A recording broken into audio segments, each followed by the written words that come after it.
بسم اللہ الرحمن الرحیم۔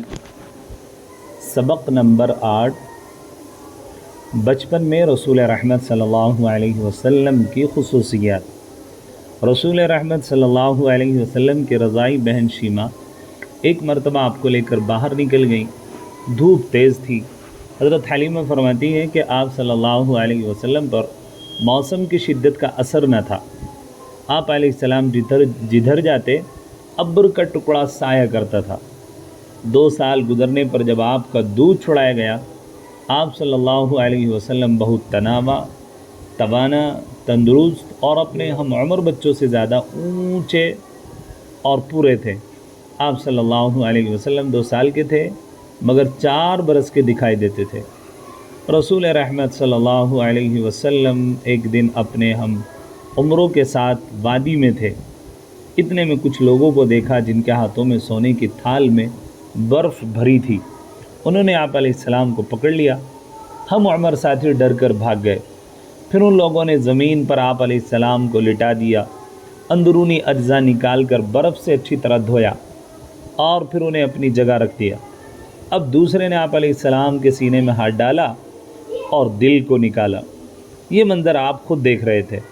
آپ صلی اللہ علیہ وسلم کے دل کو انہوں نے چیرا اور ایک سیاہ رنگ کا ٹکڑا باہر پھینک دیا۔ پھر اپنے ہاتھ کو فضا میں بلند کیا۔ اچانک ایک نور کی مہر ان کے ہاتھوں میں آ گئی۔ اس نے مہر دل پر لگائی تو وہ نور سے بھر گیا۔ دل کو اپنے مقام پر رکھ دیا۔ اب تیسرے نے سینے سے ناف تک ہاتھ پھیرا تو زخم کا اثر ختم ہو گیا۔ آپ علیہ السلام آرام سے اٹھ کر کھڑے ہو گئے۔ پھر تینوں نے باری باری آپ کو سینے سے لگایا اور آپ علیہ السلام کی پیشانی پر بوسہ دیا۔ پھر آپ صلی اللہ علیہ وسلم کو تسلی دی۔ یہی وہ واقعہ ہے جس کو شق صدر کہا جاتا ہے۔ آپ صلی اللہ علیہ وسلم کے دوسرے شریک بھائی نے دوڑتے ہوئے جا کر اپنی ماں باپ کو یہ اطلاع دی۔ حضرت حلیمہ اور ان کے شوہر دوڑے دوڑے وہاں پہنچے اور آپ علیہ السلام کو سینے سے لگا لیا اور گھر لے آئے۔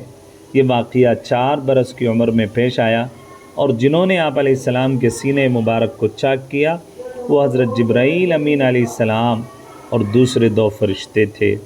انہوں نے حضور علیہ السلام کے سینے سے آپ کا دل باہر نکالا تھا اور آپ کے دل سے تمام گندگیوں کو دھو کر کے زمزم سے دور کیا تھا۔